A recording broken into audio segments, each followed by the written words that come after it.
mais um vídeo aqui do nosso canal Dia a Dia na Palavra. Meu nome é Fernanda e hoje eu estou aqui meio rouca. Peço desde já perdão para vocês se vocês verem alguma falhazinha na minha voz durante esse vídeo, mas eu gostaria muito de gravar esse vídeo hoje para compartilhar com vocês uma reflexão que tem vindo muito ao meu coração nos últimos dias, tanto por meio das devocionais que eu tenho feito, das leituras bíblicas, como também, ao longo do tempo, na rotina de dia a dia, de dona de casa e tudo mais. E queria compartilhar com você algo que tem vindo ao meu coração com relação a como a nossa rotina pode e deve nos mostrar a nossa real necessidade de um Salvador.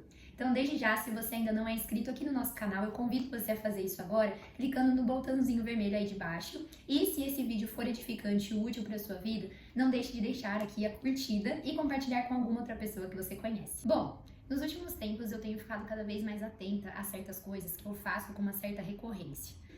Elas são coisas muitas vezes que a gente fala assim: isso daí é jeito, isso daí é uma forma normal, de agir frente a uma situação que te tira do sério e tudo mais. E a gente muitas vezes tem a tendência de avaliar certas coisas que nós fazemos, falamos, certas reações que nós temos, como se elas não fossem tão ofensivas a Deus quanto outros pecados mais graves, como na nossa concepção. Mas a verdade é que todo pecado, toda transgressão à lei de Deus é algo ofensivo ao Senhor. É verdade, sim, que existem, sim, níveis de pecados que desonram mais a Deus do que outros. Sim, existe. Não vou entrar nesse mérito aqui agora, nesse vídeo. Mas todo pecado é uma desobediência, é uma desonra e é uma afronta ao Senhor. É uma transgressão da lei de Deus, como está escrito na primeira carta do apóstolo João. E no nosso dia a dia, na nossa rotina, ao longo dos dias, das semanas e tudo mais, às vezes a gente tem atitudes, e eu falo por mim, Nós temos atitudes, nós temos pensamentos e nós temos reações, enfim, como eu já falei aqui pra vocês, que muitas vezes a gente pode passar batido e começar a perder esse senso da feiura e da odiosidade do nosso pecado. Eu queria compartilhar aqui alguns exemplos, algumas ilustrações que me vieram à mente para ver se você também compartilha desses sentimentos comigo. Você já acabou derramando sem querer café, leite, Nescau, o que quer que seja, logo de manhã, e subiu em você aquela ira por fazer aquela sujeira na cozinha ou aquela sujeira na sala de jantar, ou então você subiu aquela ira em você porque alguém, seu marido, seu filho, acabou derramando alguma coisa de manhã, quando você ainda tá acordando, você ainda tá respirando esse novo dia e você já tem que ir lá limpar uma sujeira tenebrosa que aconteceu por acidente. Já aconteceu de você reclamar da segunda-feira? Já aconteceu de você murmurar por causa do seu trabalho, das pessoas do seu trabalho, ou das coisas que você faz no seu trabalho, mais de uma vez na semana? Já aconteceu de você praguejar contra o motorista do ônibus que não parou pra você quando você correu pra não perder o ônibus e não se atrasar? Já aconteceu de você estar ali na internet, você começar a ver pessoas que estão viajando, que estão comprando isso, que estão tendo aquilo, que você ainda não tem, e você sentir aquela pontinha de inveja no seu coração ali mesmo, rolando o feed, porque você ainda não tem o que aquela pessoa tem, e você acha que deveria receber aquilo? Você já sentiu isso? Você já procrastinou para fazer uma tarefa que está há muito tempo na sua agenda, mas você está só ignorando porque você não quer ter esse trabalho? Você já se irritou por ter que fazer a mesma tarefa pela milionésima vez? Gente, esses são só alguns exemplos que eu consegui elencar aqui, que com certeza devem fazer parte do seu e do meu dia a dia, mais de uma vez, em toda semana e de maneira repetida. E por quê? Porque nós somos pecadores, miseráveis pecadores. E com esses exemplos que acontecem assim, com mais recorrência do que nós gostaríamos, no nosso dia a dia, a gente só consegue enxergar uma coisa. Nós precisamos desesperadamente de um Salvador. E por que nós precisamos desesperadamente de um Salvador? Porque cada um desses pecados, cada uma dessas faltas, cada uma dessas imperfeições que são claras no nosso dia a dia, elas são ofensas contra um Deus santo, perfeito e justo, que não tolera o pecado e não habita no meio do pecado. Eu tenho feito as minhas devocionais em alguns livros do Pentateuco, como Levítico e Números. E grande parte desses livros, grande parte do conteúdo desses livros é dedicado a falar sobre o estabelecimento das leis civis, morais e das leis cerimoniais do Israel antigo, do povo de Deus, Israel, lá do Antigo Testamento. E algo interessante de se perceber ao longo dos capítulos desses livros é um enfoque muito grande com relação aos sacrifícios, às ordenanças de Deus, com relação ao estabelecimento dos sacrifícios feitos com os animais, bodes, carneiros, cordeiros, enfim, em prol do povo, em prol do perdão e da consagração do povo. Quando Deus tira o seu povo do Egito, ele começou a preparar esse povo para ter um relacionamento pessoal com ele. E esse relacionamento pessoal não poderia acontecer de forma nenhuma sem Deus estabelecer esse meio, sem Deus estabelecer esse ritual, essa prática, que era a prática dos sacrifícios dos animais. Por que Deus precisou fazer isso? Porque o povo era pecador, miserável pecador. E nós vemos isso com bastante ênfase também nesses livros, principalmente no livro de Números, onde uma palavrinha salta de vários capítulos contando a trajetória do povo até Canaã, até a Terra Prometida, que é a palavra queixa, a palavra murmuração. O povo murmurava constantemente contra Deus e contra os líderes que ele havia levantado, porque eles estavam infelizes com aquilo que Deus estava fazendo na vida deles naquele momento. Então eles reclamavam o tempo todo por terem saído do Egito. Se vocês forem ler esses livros ou já leram, vocês sabem que uma das coisas que mais é repetido quando o povo abre a boca não é para agradecer e louvar a Deus, mas sim falar: por que nos tiraste do Egito para nos fazer morrer nesse deserto? É isso que o povo de Israel mais faz enquanto ele está viajando para a Terra Prometida, sendo, claro, guiados por Deus de dia e de noite, protegidos contra todos os perigos do deserto, tendo comida, por meio do maná, tendo água saindo da rocha e tantas outras coisas também que estão descritas aqui nesse livro. E o fato do povo ser tremendamente pecador, incrédulo e agir com essa forma, e agir dessa forma tão desonrosa, tão assim, miserável contra Deus, depois de tudo que o Senhor havia feito, mostrando a realidade do coração deles e fazendo isso recorrentemente, independentemente do que Deus fazia, tanto para abençoá-los como para castigá-los e discipliná-los, o coração deles ainda se mostrava muito duro, como diz a própria palavra, de dura serviço. Então, para que Deus pudesse se manter no meio daquele povo, para que Deus pudesse se manter nesse relacionamento de aliança, de compromisso que ele mesmo decidiu estabelecer entre ele e esse povo pecador, só tinha uma maneira, que eram os sacrifícios dos animais que substituíam o povo diante de Deus. E como assim? Para você que está aí do outro lado e talvez não saiba, nunca tenha ouvido sobre isso. Esses sacrifícios eram importantes por quê? Porque eles satisfaziam a ira de Deus, eles satisfaziam a justiça de Deus. Porque a justiça de Deus diz que todo aquele que pecar deve morrer. O salário do pecado é a morte, como está escrito, depois Paulo escreveu isso em Romanos 6:23. Então, e isso já foi determinado também lá no Éden, quando Deus falou para Adão que se ele comesse do fruto, ou seja, se ele desobedecesse, se ele pecasse, ele morreria. Então, o salário do pecado é a morte, é a separação de Deus, é estar debaixo da ira e da maldição de Deus. Então, nesse caso, o povo de Deus também estava dentro dessa perspectiva. Ele precisava ter um substituto para poder morrer no lugar dele. Por quê? O pecado era de cada um daqueles membros israelitas incrédulos e reclamões, murmurentos que estavam ali. Eles eram os pecadores.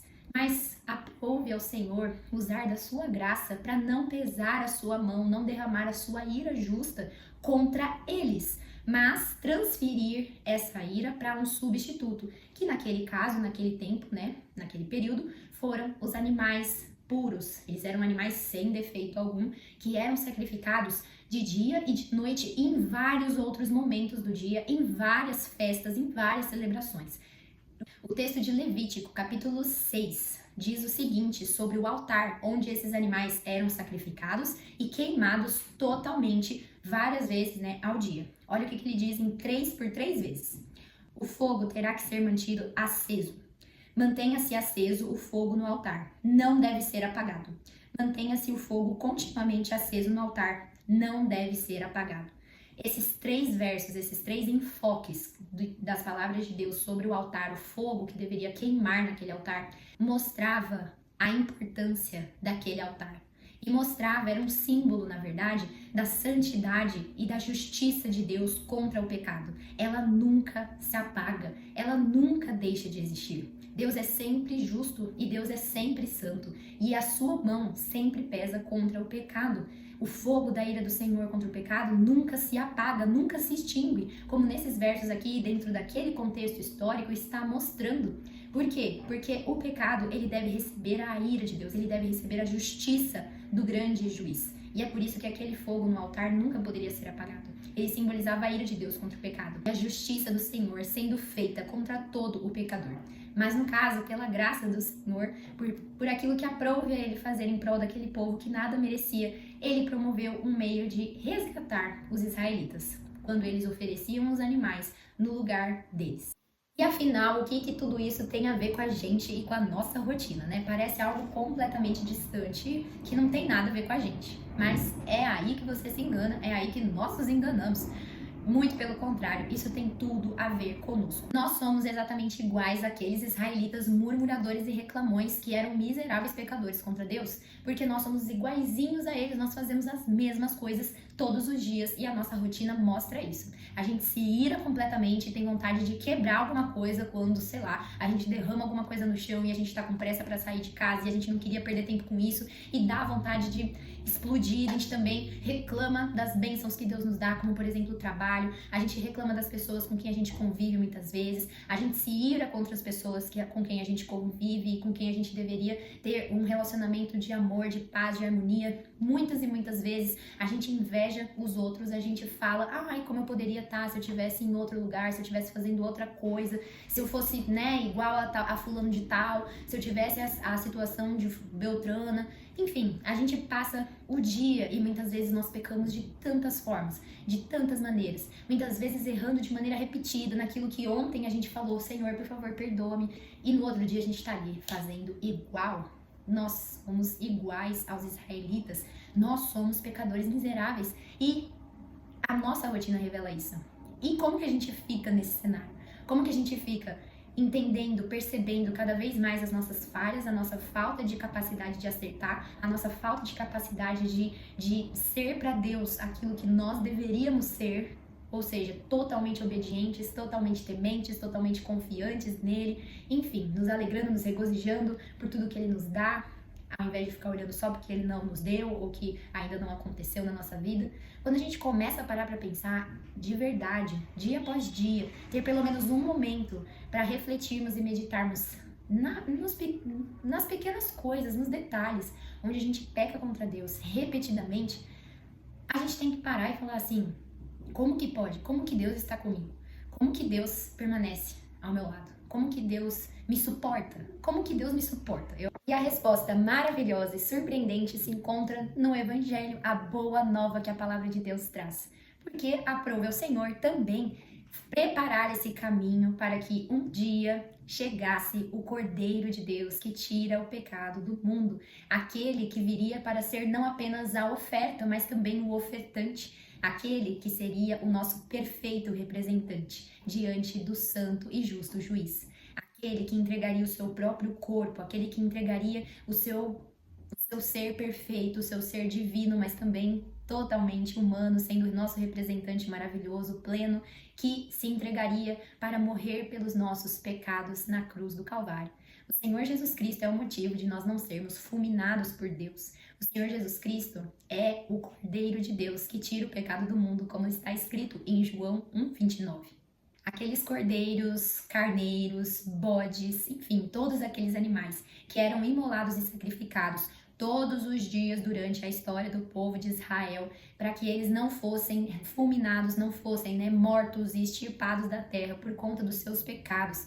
Eles eram apenas uma sombra, eram apenas um símbolo que apontava para o verdadeiro Cordeiro, aquele que é verdadeiramente poderoso para limpar os pecados do coração do seu povo. O sangue de bodes e de carneiros, como afirma em Hebreus, não tem poder algum. Eles eram apenas uma representação, uma preparação do que Deus estava planejando, estava preparando para o seu povo no futuro de maneira plena, completa, perfeita e eterna para sempre, em Cristo Jesus. O Senhor Jesus, ele veio a este mundo e ele cumpriu a lei no nosso lugar. O Senhor Jesus Cristo, ele viveu a vida que eu e você não conseguimos viver de maneira perfeita com relação à palavra de Deus, à lei do Senhor, os mandamentos dele. O Senhor Jesus, ele obedeceu a Deus em todos os momentos da sua vida. A cada segundo, tudo que ele queria era fazer a vontade de Deus e isso tornou ele justo diante de Deus. Além do que, ele não tinha pecado. Ele foi o único ser humano que pisou essa terra e que nunca teve nenhum pecado. E por isso, ele era um cordeiro perfeito, sem mácula, sem defeito,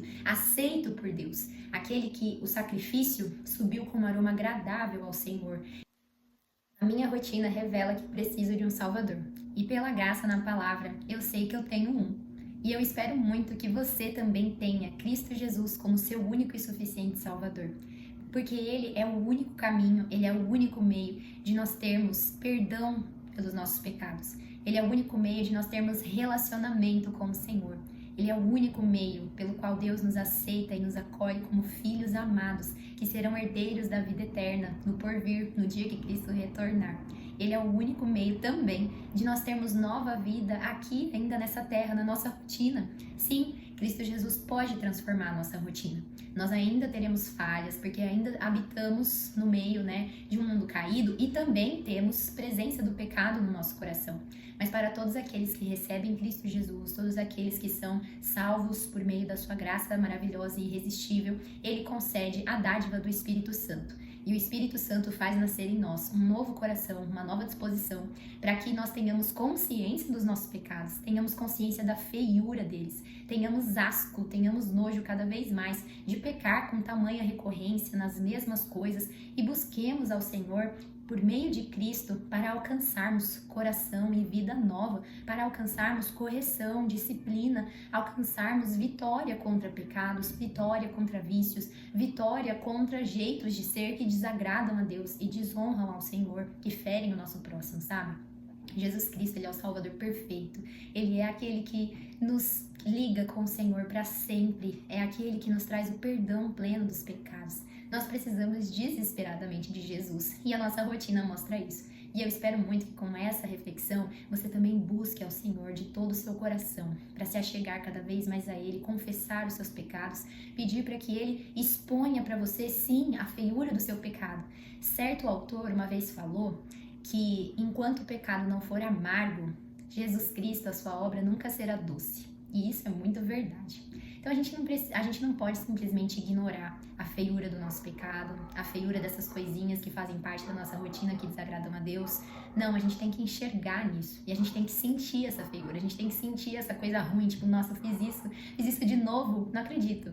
E a gente precisa, dentro disso, se envergonhar, mas saber que há um Salvador, há um Redentor, há um mediador nos céus, que está diante de Deus, rogando por nós e pronto também a nos limpar, nos lavar e nos ajudar a recomeçar dia após dia, para a glória de Deus.